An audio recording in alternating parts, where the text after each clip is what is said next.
So hello students, कैसे हैं आप सभी। आई होप आप लोग बहुत ही अच्छे होंगे। और आज हम लोग ट्रिक के माध्यम से याद करेंगे कि भारतीय पुस्तकें एवं उसके जो लेखक हैं। तो ये सब जो मैं बुक बताने वाली हूँ ये बहुत ज़्यादा इम्पॉर्टेंट है और ये सभी प्रतियोगी परीक्षाओं में पूछा जाता है। तो आज आप लोग इनको रटेंगे नहीं, बस ट्रिक के माध्यम से आप लोग देखेंगे कि कितने आसानी से आपको ये सारी बुकें और उनके लेखक याद हो जाएंगे। तो चलिए स्टार्ट करते हैं। तो सबसे पहली बुक है अर्थशास्त्र, जिसको कौटिल्य ने लिखा, और अष्टाध्यायी को पाणिनि ने लिखा, इंडिका मेगास्थनीज ने लिखा, और मेघदूत के लेखक हैं कुमार संभवम। तो ये मैं चारों ट्रिक इन चारों लोगों का नहीं बताऊंगी, क्योंकि ये चारों जो हैं बहुत ज़्यादा आसान हैं, बहुत ही आसान पुस्तकें हैं और इन सब के लेखक आप लोग को पता ही होंगे। तो हम स्टार्ट करते हैं बम के दर्शन से। तो बम का दर्शन जो है पुस्तक है, उसको भगवती चरण बोहरा ने लिखा है। तो इसको याद करेंगे, बम बम से हम याद करेंगे बम को, और भगवती, अगर बम का दर्शन कौन कर सकता है, तो सिर्फ भगवती ही हैं जो बम का दर्शन कर सकती हैं। हम लोग नहीं कर सकते हैं, क्योंकि हम लोग अगर बम का दर्शन करेंगे ना तो फिर अल्लाह ताला को प्यारे हो जाएंगे। हम लोगों में इतनी हिम्मत नहीं है कि कोई आम इंसान, नॉर्मल इंसान बम का दर्शन कर सके। तो भगवती ही एक ऐसी हैं, देवी ही एक ऐसी हैं जो कि वो बम का दर्शन कर सकती हैं। आई होप आप लोगों को बातें समझ में आ रही होंगी। और कोई भी ट्रिक, आपको कोई भी एक्स्ट्रा चीज़ें रटने की ज़रूरत नहीं पड़ेंगी, सब इसी में से जो लिखा है इसी के अकॉर्डिंग मैं बताने वाली हूँ। नेक्स्ट आता है कि अभिज्ञान शाकुंतलम। तो ये भी बहुत फेमस है, ये भी आप लोग को पता ही है। नेक्स्ट देखते हैं मुद्रा राक्षस। तो मुद्रा राक्षस को लिखे हैं विशाख दत्त। तो विशाख दत्त जो है ना, इसमें दत्त दत्त मीन्स क्या होता है, राक्षस होता है, और मुद्रा राक्षस। तो इस तरीके से हम याद रखेंगे कि विशाख दत्त जो है मुद्रा राक्षस को लिखे हैं। हाफ ए लाइफ की कौन लिखा है, वीएस न्यायपाल ने लिखा है। तो अगर कोई न्यायालय में जाता है, न्यायपाल को रिलेट करेंगे न्यायालय से। अगर कोई न्यायालय में जाता है तो उसकी हाफ लाइफ, मतलब उसकी आधी लाइफ जो होती है, न्यायालय के चक्कर काटने में ही चले जाते हैं। आप लोगों ने सबसे सुना भी होगा कि सब लोग क्या कहते हैं कि अरे भैया उनका केस चल रहा है, अब जान लो आधी लाइफ उनकी इसी में चली जाएगी। तो हाफ ए लाइफ कौन लिखा है, वीएस न्यायपाल ने लिखा है। कामसूत्र वात्स्यायन ने लिखा है। तो इसको हम रिलेट करेंगे कामसूत्र वासना। आपने सुना होगा ना ये नाम। तो कामसूत्र वासना, आप मुझसे बेटर जान रहे होंगे कामसूत्र वासना के बारे में, तो आप इससे समझ सकते हैं। राज तरंगिणी कल्हड़ द्वारा लिखी गई है। तो राज तरंगड़ी, तरंगड़ी को हम रिलेट करेंगे कि जो पानी होता है उसकी तरंगें निकलती हैं। कैसे निकलती हैं उसकी तरंगें, कल्हड़ को रिलेट करेंगे कलकला की, कल कल कल कल की आवाज़ आती है ना, आप लोग सुनते होंगे जब पानी, अगर कहीं नदी के किनारे बैठे रहो तो वहाँ की जो तरंगे उठती हैं, तरंगे चलती हैं, वो कल कल की आवाज़ करके निकलती हैं। तो राज तरंगड़ी कल्हड़ द्वारा लिखी गई है। हर्षचरित कादम्बरी बाणभट्ट द्वारा लिखी गई है, ये भी इजी है। पंचतंत्र विष्णु शर्मा द्वारा लिखी गई है। तो आप लोग को पता है कि हमारा शरीर जो है 5 तंत्रों से मिलकर बना है, 5 तत्वों से मिलकर बना है, और फिर उसके बाद मरने के बाद ये क्या होता है, यही विलीन हो जाता है। तो विलीन हो जाता है, और वो किसके अंतर्गत आते हैं, विष्णु भगवान जी के अंदर। रामायण आपने महाभारत आपने देखा होगा कि कैसे ही कृष्ण जी के अंदर सब कुछ समा जाती हैं। जो लोग भी मरते हैं सब लोग उन्हीं के अंदर समाहित हो जाते हैं। तो कृष्ण के ही अवतार हैं विष्णु जी। तो विष्णु पंचतंत्र को रिलेट करेंगे, पांचों तत्व हमारे किसमें जाकर विलीन होते हैं, विलीन हो जाते हैं। या से ऐसे भी रिलेट कर सकते हैं, पंचतंत्र विलीन होते हैं, विलीन को विष्णु से रिलेट कर लेंगे, और कहाँ पे होते हैं, विष्णु जी के अंदर जाकर क्या होते हैं, विलीन हो जाते हैं। गीत गोविंद जयदेव द्वारा लिखी गई है। तो गीत गोविंद, गोविंद बोलो हरि गोपाल बोलो जयदेव जयदेव, ऐसे हम लोग करते नहीं हैं। तो अगर गोविंद का नाम लेते हैं तो हम लोग क्या कहते हैं, जयदेव जयदेव जय जयदेव। तो इस तरीके से हम याद करेंगे कि गीत गोविंद को जय द्वारा ने लिखा है। नेक्स्ट आता है कि पृथ्वीराज रासो चंद्र बरदाई लिखे हैं। तो ये भी याद कराने की ज़रूरत नहीं है। स्पीड पोस्ट शोभा डे द्वारा लिखी गई है। तो स्पीड पोस्ट, अगर कोई डेली यूट्यूब पे पोस्ट करता है, स्पीड के साथ अगर कोई पोस्ट करता है, इंस्टाग्राम मतलब किसी भी सोशल मीडिया पे अगर आप स्पीड पोस्ट कर रहे हैं, डेली आप कोई ना कोई पोस्ट डाल रहे हैं, तो शोभा डे, आप हर डे सुशोभित होंगे, शोभा देंगे। मतलब जो डेली डालेगा, जो स्पीड पोस्ट डेली करेगा, वो क्या होगा? सुशोभित होगा, शोभित होगा, प्रसिद्ध होगा। तो इस तरीके से हम याद करेंगे कि स्पीड पोस्ट शोभा डे द्वारा लिखी गई है। शाहनामा फिरदौसी, तो शाहनामा को हम रिलेट करेंगे कि शाह, भाई शाह हैं वो, शहंशाह हैं, शाह हैं, इतने बड़े खानदान के हैं, तो शाह हैं वो, तो इसलिए वो क्या करते हैं? फिरदौसी, फिरदौसी को रिलेट करेंगे, फिर दास को बदलते हैं। दौसी से हो गया दास और फिर से हो गया फिर, तो फिर अपने दास को बदलते हैं। भाई वो शाह हैं तो अपने दास को बदल ही सकते हैं, फिर बदले, चाहे हर दूसरे दिन बदले, चाहे ना बदले, वो तो उनकी मर्जी है। इतने बड़े शाह हैं, पैसे की कोई कमी नहीं है, तो फिरदौसी बार बार अपने दास को बदल सकते हैं। आईने अकबरी अबुल फजल द्वारा लिखी गई है। आईने अकबरी और बाबरनामा, अकबरनामा, हुमायूंनामा, इस सब में आपको कन्फ्यूजन होता है, तो आइए बताते हैं कन्फ्यूजन को दूर करने का ट्रिक। तो बाबरनामा जो थे, बाबर बहुत ज़्यादा पढ़े लिखे थे, तो उन्होंने क्या किया, अपने बारे में उन्होंने खुद ही लिख डाला, क्योंकि वो पढ़े लिखे थे, उनको सब कुछ पता था, तो उनको किसी की ज़रूरत नहीं पड़ी, अपनी जितनी पढ़ाई करनी थी, जितनी कुछ भी करनी थी, सब कुछ अपना लिख डालें। आईने अकबरी, तो इसमें अकबर की कहानी है। तो अकबर पढ़े लिखे नहीं थे, तो इनके ही दरबार में अबुल फजल रहते थे, तो इसलिए इनके जो जीवन के बारे में चर्चाएं हैं वो अबुल फजल द्वारा लिखी गई। और अकबरनामा भी अबुल फजल के द्वारा लिखी गई, क्योंकि इनके दरबारी अष्ट कवियों में से इनके दरबार में रहते थे। तो अब अकबरनामा और आईने अकबरी दोनों को किसने लिखा? अबुल फजल ने लिखा। बाबर खुद पढ़े लिखे थे, तो इसलिए उन्होंने अपना लिख डाला। हुमायूंनामा तो गुलबदन बेगम ने लिखा। क्यों लिखा? क्योंकि हुमायूं भी इतने अच्छे खासे, मतलब बहुत ज़्यादा पढ़ने उढ़ने में मतलब अच्छे नहीं थे, इतना मान सकते हैं, और उनकी एक मृत्यु हो गई, तो उनके बारे में किसने लिखा? गुलबदन बेगम ने लिख डाला। काव्य मीमांस को राजशेखर ने लिखा। अब इसको कैसे याद करेंगे? तो काव्य मीमांस, देखो अगर आप काव्य में थोड़ा सा भी अंश, मीमांस को हम रिलेट करेंगे मीम, अगर अभी इसका आप संधि विच्छेद करेंगे तो मीम प्लस अंश होगा, ठीक है। तो मीम प्लस अंश होगा, तो काव्य मीमांस, अगर काव्य में आप थोड़ा सा भी अपना अंश दे देते हैं ना, तो आप राजशेखर, आप राज करेंगे, राज। अगर काव्य में आप थोड़ा सा भी अंश अपना दे देते हैं, कुछ काव्य में के बारे में लिख देते हैं, तो आप राज करेंगे, राजशेखर, आप राज करेंगे। भाई देख ही रहे हैं आप लोग, क्योंकि अगर कोई काव्य डेली हमेशा बिक रहा है, तो आप तो राज करेंगे, आपके पास पहले से ही पैसा आता रहेगा, बस आपने एक काव्य लिख दिया, पैसा आपके पास आ रहा है। मिलिंद पनोह नागसेन द्वारा लिखा गया। पनहों को रिलेट करेंगे पन्न से। पन्न मतलब क्या होता है? जहाँ खाली स्थान होता है, और मिलिंद मतलब मिलना। तो अगर आपको नाग से मिलना हो ना, या फिर ऐसा रिलेट करेंगे कि पन्न में अगर आप जाएंगे तो आपको कौन मिलेगा? पन्न में अगर आप जाएंगे तो मिलिंद पनोह आपको कौन मिलेगा? नाग वाग ही मिलेंगे, और कौन मिलेगा? नाग मिलेगा। तो मिलिंद पनोह नागसेन द्वारा लिखी गई है। बुद्ध चरितम अश्व घोष ने लिखा है। तो बुद्ध का जो चरित्र था ना, वो उनकी जो बुद्धि थी बिल्कुल अश्व की तरह तेज थी। आप लोग को पता ही है कि बुद्ध बहुत ज़्यादा तेज थे। तो बुद्ध चरितम को कौन लिखा है? अश्व घोष लिखे हैं। तो इस तरीके से याद करेंगे कि बुद्ध का चरित्र अश्व की तरह तेज था, मतलब जैसे घोड़ा तेज दौड़ता है, उसी तरीके से उनका जो बुद्ध का चरित्र भी था, बुद्धि भी थी, इसी तरीके से। पाथेर पांचली किसने लिखा? विभूषण बंदोपाध्याय द्वारा लिखी गई है।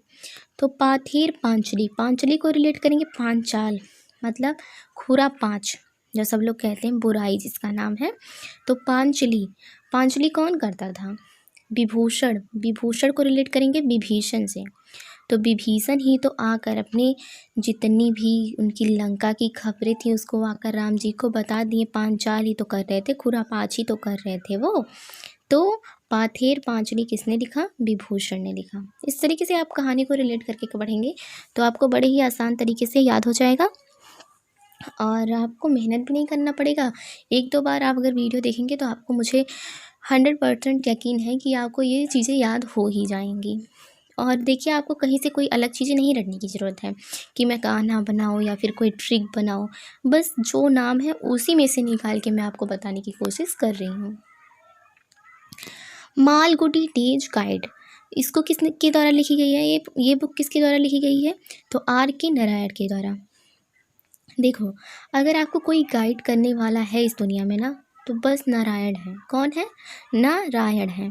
और कोई दुनिया में आपको गाइड करेगा नहीं, चाहे वो मालगुडी के बारे में हो, चाहे वो डीजे के बारे में हो, चाहे आपके जीवनचर्या के बारे में हो, किसी के भी बारे में हो। अगर आपको कोई गाइड करने वाला है ना, तो कौन है? नारायण है। तो इतना रिलेट करेंगे आप कि हम आपकी दुनिया में कोई भी नहीं है, इस दुनिया में कोई भी नहीं है आपका। अगर कोई गाइड करेगा तो वो नारायण ही है। तो इस तरीके से याद हो जाएगा। विनय पत्रिका गोस्वामी तुलसीदास द्वारा लिखी गई है। तो ये तो ईजी है, बट फिर भी मैं बता देती हूँ। तुलसी का पौधा आपने देखा है ना, तो तुलसी में पत्ते होते हैं, तो तुलसी पत्र हम कहते हैं उसको। और इसमें है पत्रिका, तो विनय पत्रिका को लिखे हैं गोस्वामी तुलसीदास जी। तो तुलसी का पत्ता होता है, तुलसी पत्र होता है, इस तरीके से विनय पत्रिका हो गया। भारत भारती साकेत मैथिली सरल गुप्त द्वारा लिखी गई है। तो भारत भारती और साकेत जो है ना, और ये महादेवी वर्मा और मैथिली सरल गुप्त ने जितनी भी रचनाएं की हैं, इनकी एक अलग से ट्रिक आएगी, उनमें जितनी भी इनकी रचनाएं हैं सब कवर हो जाएंगी। वंदे मातरम बंकिम चंद्र चटर्जी लिखे हैं। तो इसमें भी देखो, वंदे मातरम और ये जो जनगण मन है, इसमें सब लोग हमेशा कन्फ्यूज हो जाते हैं कि कौन रविन्द्रनाथ टैगोर लिखे हैं, कौन बंकिम चंद्र चटर्जी लिखे हैं। तो जिसमें वाह है, और इनके कवि में भी वाह है, और इसमें भी वाह है। तो वाह मीन्स वाह मतलब ऐसे ही सिंबल है। तो जिसमें वाह है उसको बंकिम चंद्र चटर्जी ने लिखा है। और जिसमें, फिर उसको मत याद करिए आप, जनगण मन को याद ही मत करिए। तो वो आपको पहले से ही पता है कि रविन्द्रनाथ टैगोर, एक को रविन्द्रनाथ टैगोर लिखे हैं, एक को बंकिम चंद्र चटर्जी लिखे हैं। इसी में आप कंफ्यूज हो जाते हैं। तो वंदे मातरम को याद करिए, जनगण मन वाला राष्ट्रगान अपने आप याद हो जाएगा।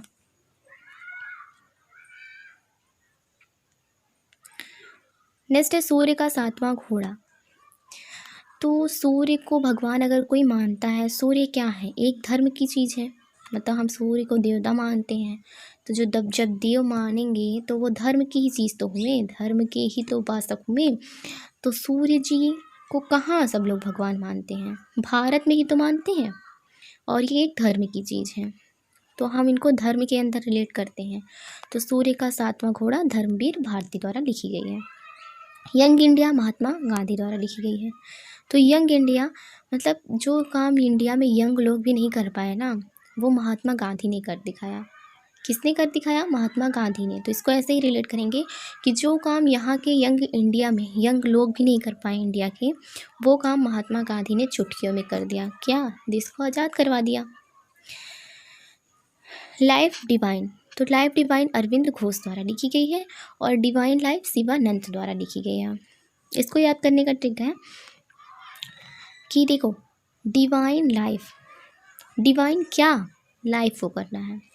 तो शिव जी जो हैं वो क्या करते हैं? लोगों की लाइफ को, जैसे जन्म का तो जो काम होता है वो विष्णु जी का होता है, और मरने का जो होता है वो सब लोग कहते हैं शिव जी के पास रहता है। मतलब किसी की मृत्यु कब होगी कब नहीं होगी, ये सब सारी खबर शिव जी को रहती है। तो डिवाइन करना, डिवाइन मतलब विभाजन हो जाता है। तो विभाजन को रिलेट करेंगे मृत्यु से। विभाजन मतलब किसी की शरीर को, किसी की लाइफ को विभाजित कर दो तो मृत्यु ही तो हुआ। तो डिवाइन करोगे आप, क्या करोगे? डिवाइन कौन करता है? क्या डिवाइन करना है? डिवाइन क्या? लाइफ को, डिवाइन लाइफ हो गया ना। डिवाइन क्या करना है? लाइफ को करना है। तो कौन करता है? ये शिव जी करते हैं। तो इस तरीके से शिवानंद हो गए। और बचा लाइफ डिवाइन। तो लाइफ को डिवाइड कर करके जीते हैं अरविंद के साथ जियो, खुशी के साथ जियो। तो अरविंद क्या करते हैं? अपनी लाइफ को डिवाइड कर करके जीते हैं। और लेकिन फिर शिव जी आ जाते हैं, कहते हैं अच्छा रुको, मैं तुम्हारी डिवाइन कर दूंगा, क्या कर दूंगा, लाइफ को ही कर दूंगा। तो डिवाइन के अंदर अगर आप क्या लगाएंगे तो आपको समझ में आ जाएगा कि डिवाइन क्या, लाइफ। कौन करेगा? शिव जी करेंगे। भारत एक खोज। तो भारत एक खोज, जवाहरलाल नेहरू उस टाइम प्रधानमंत्री थे और भारत की खोज हुई थी। तो इससे वास्तविकता का कोई संबंध नहीं है, बस ट्रिक के माध्यम से आपको समझाने के लिए मैं ये बता रही हूँ। तो भारत एक खोज जवाहरलाल नेहरू द्वारा लिखी गई है। रीडिस्कवरी ऑफ इंडिया, ये मेघनाथ द्वारा लिखी गई है। तो मेघनाथ, मेघ जो होते हैं बादल, मतलब आसमान में बार बार कौन आते हैं? तीन, मतलब मतलब बार बार होता है ना। तो मेघ में बार बार बादल आते हैं, मेघनाथ ही तो बार बार आते हैं। देखते नहीं आप, बारिश के मौसम में हमेशा मेघ आता रहता है। तो डिस्कवरी ऑफ इंडिया मतलब बार बार मेघ आते हैं, डिस्कवरी करते हैं, क्या खोज करते हैं? बार बार आकर नए नई तरीके की बारिश करते हैं।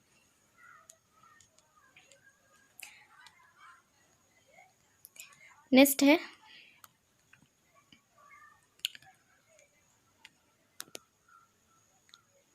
Internal India my truth. तो जो इंदिरा गांधी थी वो एक लड़की थी, और आपको पता है लड़कियां जो होती हैं ना वो इंटरनल मतलब बहुत ज़्यादा सिक्योर रहती हैं हर चीज़ों को लेकर। तो जब इंदिरा गांधी प्रधानमंत्री बनी तो ये क्या करती थी? इंटरनल इंडिया मतलब इंडिया के अंदर इंटरनल चीज़ों पे बहुत ध्यान देती थी, क्योंकि एक लड़की थी। तो internal India my truth Indira Gandhi की हो गई। तमस, तमस मीन्स क्या होता है? जलन रखना किसी से, और जलन मतलब भीष्म, भस्म करना। तो दमस, अगर आप किसी से जलन रखेंगे, जलन को रिलेट करेंगे भस्म से, तो भस्म मतलब भीष्म हो जाएगा। तो तमस भीष्म साहनी द्वारा लिखी गई है। India wins freedom, Abul Kalam द्वारा।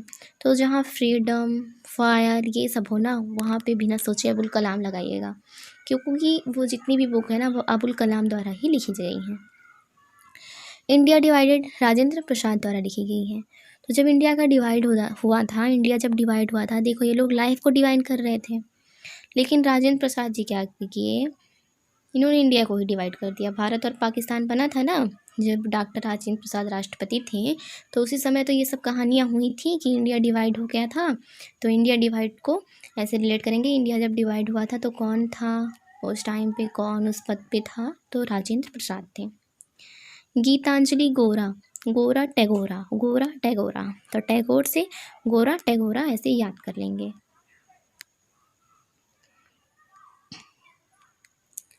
सत्यार्थ प्रकाश दयानंद सरस्वती द्वारा लिखी गई है। तो सत्य मतलब सत्य की तरफ प्रकाश कौन दिखाता है? सरस्वती जी ही हमें रास्ता दिखाती हैं। सत्य की ओर प्रकाश कौन दिखाएगा? वो सरस्वती जी ही ज्ञान की दायनी है, ज्ञान दायनी है, तो वही हमें सत्य की तरफ प्रकाश को दिखाती हैं। गोदान, गबन, कर्म भूमि ये सब मुंशी प्रेमचंद द्वारा लिखी गई है। My experiment with truth. तो महात्मा गांधी बार बार एक्सपेरिमेंट करते थे। अब आप लोग कहेंगे कौन सा एक्सपेरिमेंट?